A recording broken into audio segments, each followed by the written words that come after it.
Assalamualaikum warahmatullahi wabarakatuh. Di video kali ini saya akan mengkritik sebuah novel yang berjudul Jangan Takut Jatuh Cinta, karya Ibu Yulismar.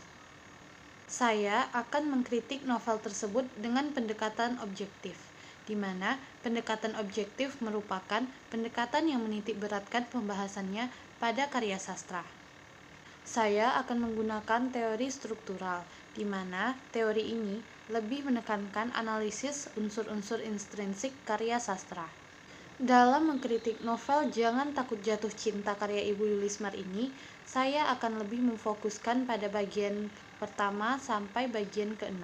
Dari bagian pertama sampai ke-6 dapat digambarkan sinopsisnya bahwa novel ini menceritakan tentang kisah Wanodia. Kisah cinta antara Wanodia beserta dengan konfliknya. Terdapat pertentangan antara Wanodia dengan ayahnya. Karena dahulu ayahnya juga memiliki masalah dan kesulitan dalam cintanya. Jadi ia menentang kisah cinta Wanodia. Kemudian kita akan lanjut membahas mengenai unsur-unsur dalam novel Jangan Takut Jatuh Cinta. Yang pertama yaitu tema. Menurut saya tema yang digunakan dalam novel ini yaitu romansa atau percintaan. Hal ini dapat dilihat pada kalimat berikut. Aku, Wanodia, belia yang baru pandai menatah dalam asmara loka, terkesima dalam elok rayu pemujanya. Asa melambungkan dapat cinta yang amerta. Yang kedua yaitu penokohan. Tokoh utama dalam novel ini yaitu Wanodia.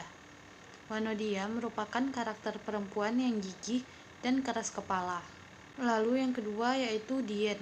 Dalam bagian 1 sampai bagian 6 digambarkan sebagai lelaki yang humoris, karena ia selalu bisa membuat Wanodia tersenyum. Kemudian tokoh ayah Wanodia memiliki karakter yang tidak jauh berbeda dengan Wanodia, yaitu keras kepala. Lanjut yang ketiga yaitu alur. Dalam novel Jangan Takut Jatuh Cinta ini menggunakan alur maju, di mana kisah pada tiap bagian itu berurutan, dimulai dari tentang Dien dan Wanodia hingga konflik Wanodia dengan ayahnya. Lalu kemudian unsur selanjutnya yaitu sudut pandang. Sudut pandang yang digunakan dalam novel ini yaitu sudut pandang orang pertama, yaitu Wanodia. Hal ini dapat dibuktikan pada bagian kelima. Aku tetaplah menjadi Wanodia, si keras kepala yang mempesona menurut mereka. Tak bersurut meski halangan memanggut. Tak takut mati meski cintanya diamputasi. Pelototan tajam sang ayah tak buatku goyah. Aku, Wanodia yang masih punya belati pamungkas pembela diri. Belati itu akan membungkam ayah. Yang selanjutnya yaitu latar.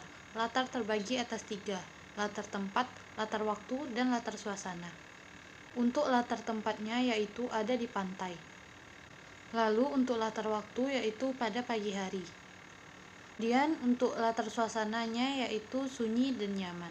Selanjutnya yaitu gaya bahasa.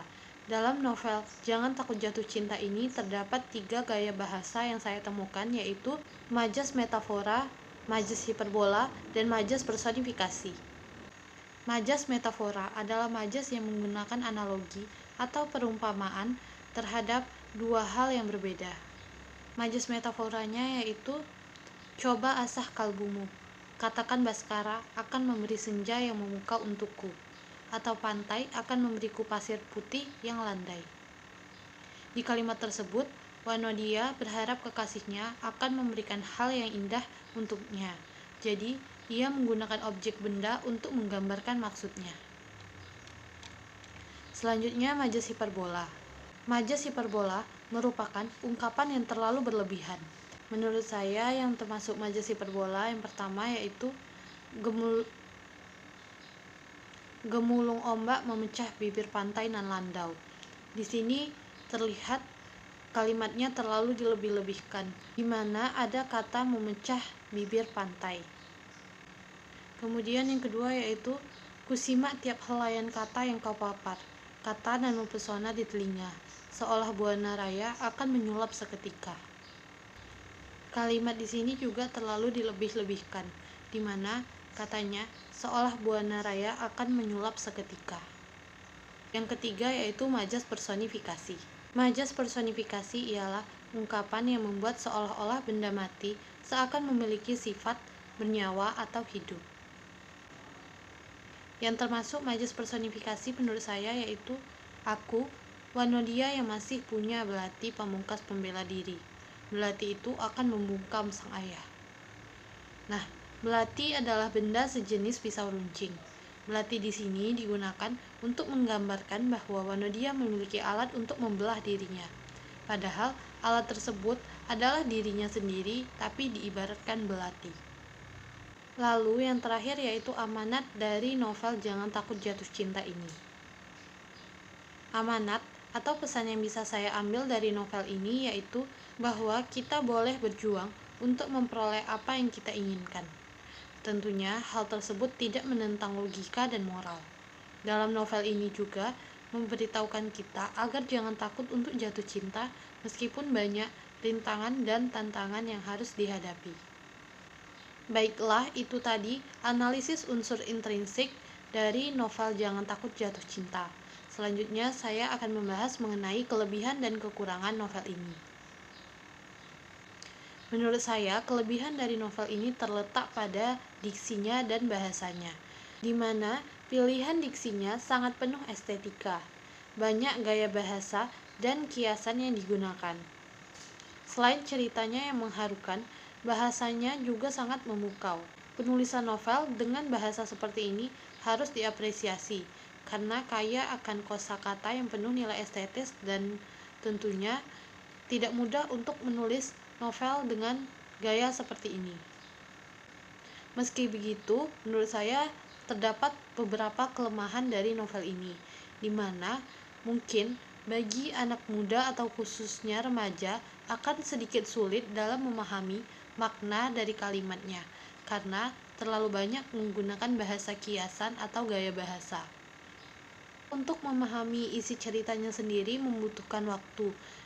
Kita perlu mengulang-ulang kembali membacanya agar bisa memahami maksud dari isi cerita tersebut. Baiklah, itu tadi kritik saya terhadap novel Jangan Takut Jatuh Cinta karya Ibu Yulismar. Mungkin hanya itu yang bisa saya sampaikan. Lebih dan kurang saya mohon maaf. Wassalamualaikum warahmatullahi wabarakatuh. Terima kasih sudah menonton.